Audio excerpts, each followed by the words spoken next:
দিনটি ছিল 1 জানুয়ারি 2023। আমরা রওনা দিয়েছিলাম তামিলনাড়ুর ভেলোরের উদ্দেশ্যে।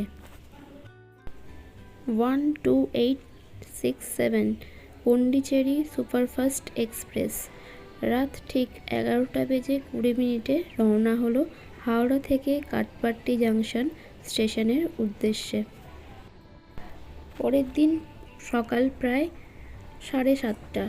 Good morning to all. আমরা এখন ওড়িশার প্রায় শেষ প্রান্তে।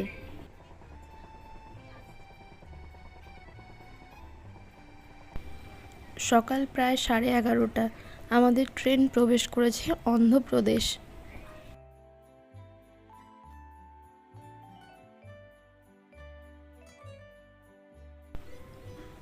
দুপুর প্রায় 2:15 আমাদের ট্রেন ক্রস করলো বিশাখাপত্তনম জাংশন।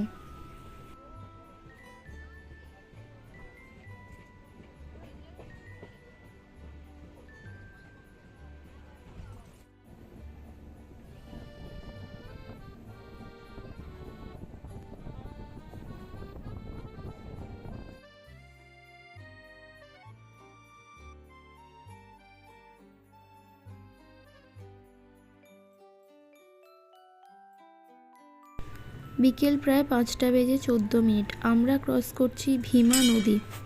আর যে গতিতে ট্রেন যাচ্ছে তাতে 6:45 থেকে 50-এর মধ্যে আমরা পৌঁছে যাব বিজয়ওয়াড়া জাংশন। যাত্রাপথে অজানা হলেও খুব সুন্দর একটি ছোট্ট সাউথ ইন্ডিয়ান মন্দির। সন্ধ্যা 6:50। আমরা এখন বিজয়ওয়াড়া জাংশনে। রাত প্রায় 10:15। এখন আমরা নেল্লোর স্টেশনে। আর রাত ঠিক 1টায় এই ট্রেনটির স্টপেজ তিরুপতি জাংশন। আর তার ঠিক 1 ঘন্টা 55 মিনিট পর আমরা পৌঁছতে চলেছি আমাদের গন্তব্যে অর্থাৎ কাটপাটি জাংশনে। নির্ধারিত সময়ের প্রায় 3-4 মিনিট আগেই 1722 কিলোমিটার পথ অতিক্রম করে আমরা পৌঁছলাম কাটপাটি জাংশনে। আর এখান থেকে ওভারব্রিজ ক্রস করলেই উল্টো দিকে অটো স্ট্যান্ড। তো এখানে দিবারাত্র সবসময় অটো বা প্রাইভেট কার পাওয়া যায়, এমনকি শেয়ারেও অটো পাওয়া যায়, যদিও তার জন্য একটু অপেক্ষা করতে হয়। তো আমরা একটি অটো বুক করে রওনা দিলাম সিএমসির উদ্দেশ্যে। এখান থেকে সিএমসি প্রায় 6 কিলোমিটার। 4 জনের জন্য আমাদের ভাড়া পড়েছিল মাত্র 200 টাকা। আমরা এসেই হোটেল বুক করে তারপর ফ্রেশ হয়ে কিছুটা রেস্ট নিয়ে ফেলেছিলাম। তো আর্লি মর্নিং রুমটা একটু অগোছালোই ছিল। আর এই হোটেল থেকে লবিটা ছিল কিছুটা এই রকম, যেখান থেকে সাইডের মার্কেট এবং রাস্তাটা পুরোপুরি দেখা যাচ্ছে। আর মেজমাসি যেহেতু এর আগেও বেশ কয়েকবার এখানে এসেছিল, তাই এখানকার সব ব্যাপার স্যাপারই তার খুব নাগালের মধ্যেই ছিল। তো মাসি বলে এখানে এক জনৈক ভদ্রলোক বেশ সুন্দর ইডলি তৈরি করে, তাই সকালবেলা ব্রেকফাস্টে আমরা সেই ইডলি আনিয়ে নিয়েছিলাম। ইডলি, সাম্বার আর তার সাথে চাটনি। মেজমাসির অ্যাপয়েন্টমেন্ট প্রায় 1.5 মাস আগেই নেওয়া ছিল। আর আমি যেহেতু অনলাইনে অ্যাপ্লাই করেছিলাম আসার 15 দিন আগে, তাই এখান থেকে পেশেন্ট আইডি কার্ডটাও নেওয়ার ছিল। তাই সকাল 8:30টার মধ্যেই আমরা প্রায় হসপিটালে পৌঁছে গিয়েছিলাম।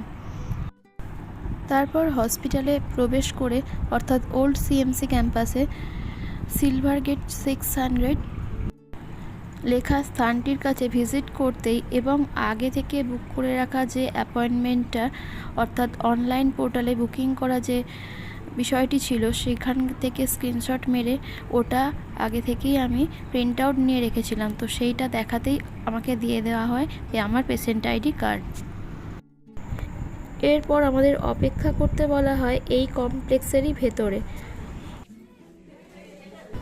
উপরের স্ক্রিনে পেশেন্ট আইডি কার্ড এবং সিরিয়াল নাম্বার ওয়াইজ নাম অ্যানাউন্স করা হয় এবং সেই অনুযায়ী ডেকে নেওয়া হয় পেশেন্টদের ভেতরের এই ডিপার্টমেন্টে এবং সেখান থেকে প্রথমে পেশেন্টদের প্রকৃত সমস্যার কথা জানতে চাওয়া হয়। এছাড়াও ওল্ড কিছু হিস্ট্রি বা রেকর্ড থাকলে সেগুলোও জেনে তারপর ওনারা কোন ডিপার্টমেন্টে পেশেন্টকে রেকমেন্ড করা যায় সেইটি সিনিয়রদের সাথে কনসাল্ট করে তারপর রেকমেন্ড করেন কোন particular department particular doctor name এবং তার সঙ্গে অ্যাপয়েন্টমেন্টের টাইম।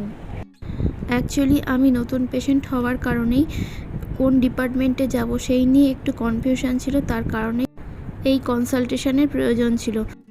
আদারওয়াইজ ওল্ড পেশেন্ট হলে তারা কিন্তু যে ডাক্তারকে আগে দেখিয়েছিলেন তো সেই ডাক্তারের কাছেই অ্যাপয়েন্টমেন্ট নিয়ে আসতে পারেন এবং সেখানে সময় এবং নির্ধারিত ডাক্তারের নাম সহ প্রেসক্রাইব করা সব কিছুই থাকে, কারণ হসপিটালের ওয়েবসাইটে পেশেন্ট হিস্ট্রি নথিভুক্ত থাকে।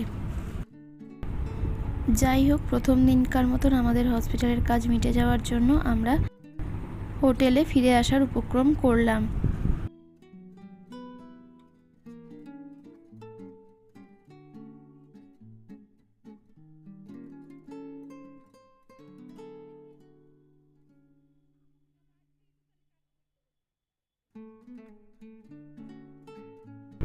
আর এই উইন্ডো থেকেই আমাকে মূলত পেশেন্ট আই কার্ডটা প্রোভাইড করা হয়েছিল।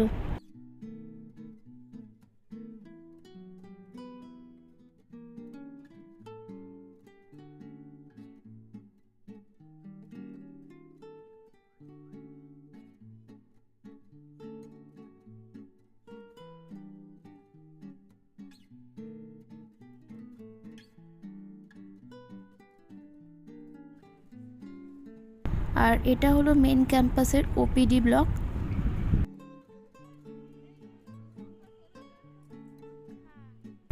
আর হসপিটালের ভেতরটা কিছুটা এই রকম।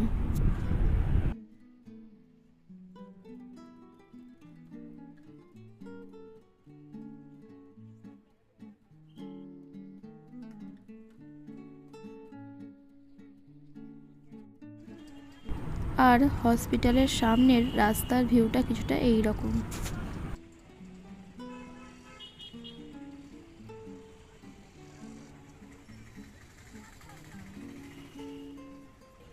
আমরা রাস্তা পার হয়ে এখান থেকে জুস কিনে তারপর হোটেলের রাস্তায় পা বাড়ালাম।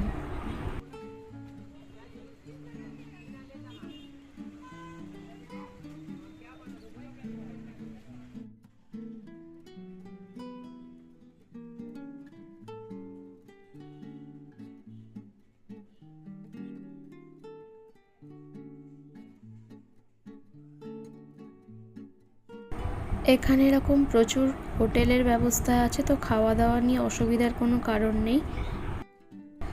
যদিও আমরা যে হোটেলে ছিলাম সেইখান থেকেই প্রয়োজনীয় গ্যাসের সিলিন্ডার এবং ইউটেন্সিলস রেন্টে নিয়ে এবং এখান থেকে কিছু গ্রসারি কিনে রান্নাবান্নার ব্যবস্থা করেছিলাম।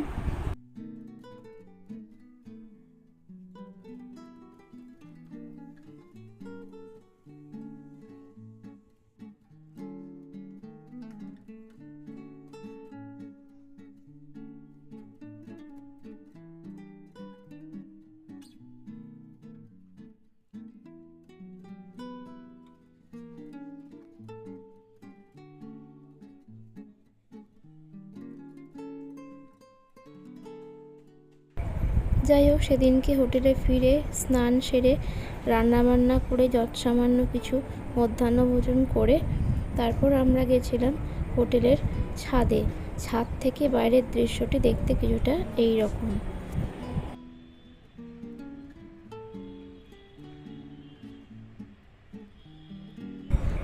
আর পেছনের এই হিলটি আমাকে বেশ আকৃষ্ট করেছিল। আমি ভেবেছিলাম যে এরকম কোনো দিন যদি হয় আমাদের এই থাকার স্প্যানের মধ্যে, যেদিন হসপিটালে যাওয়ার ডেট থাকবে না সেদিন অবশ্যই সুযোগ পেলে একবার ঘুরে আসব।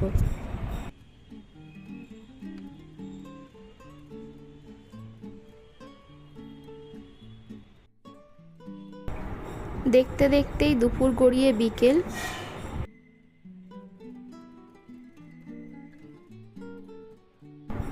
আর আমাদের রুম থেকে সিএমসি হসপিটালটা দেখতে লাগছিল কিছুটা এই রকম।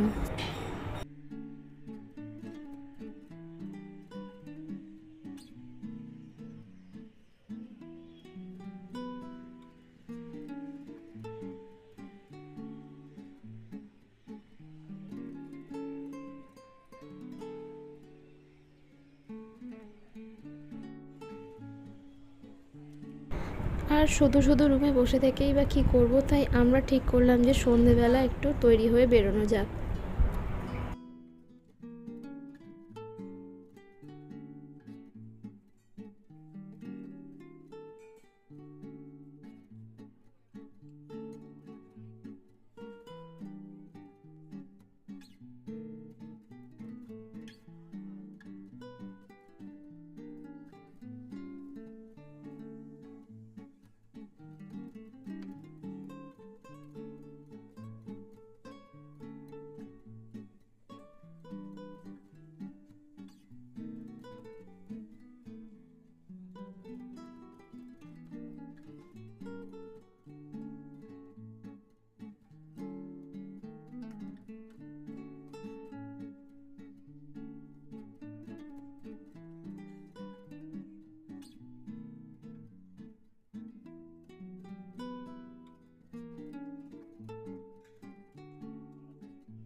তো রাতের মার্কেটটা এখানে এরকম, আমাদের কিছু সবজি কেনার দরকার ছিল, তাই আমরা এখানে এখন সবজি মার্কেটে এসেছি। তো দাম এখানে মোটামুটি রিজনেবলই, আমাদের পশ্চিমবঙ্গে যেরকম দাম তার থেকে কেজি প্রতি 5 থেকে 10 টাকা বেশি।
সন্ধেবেলায় খাওয়ার জন্য আমরা কিছু চপ এবং অন্যান্য স্ন্যাক্স কিনে কিছু প্রয়োজনীয় মেডিসিন এছাড়াও আরও কিছু গ্রসারির সামগ্রী কিনে আমরা হোটেলে ফিরে এলাম।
কলা, এটা চাটনি।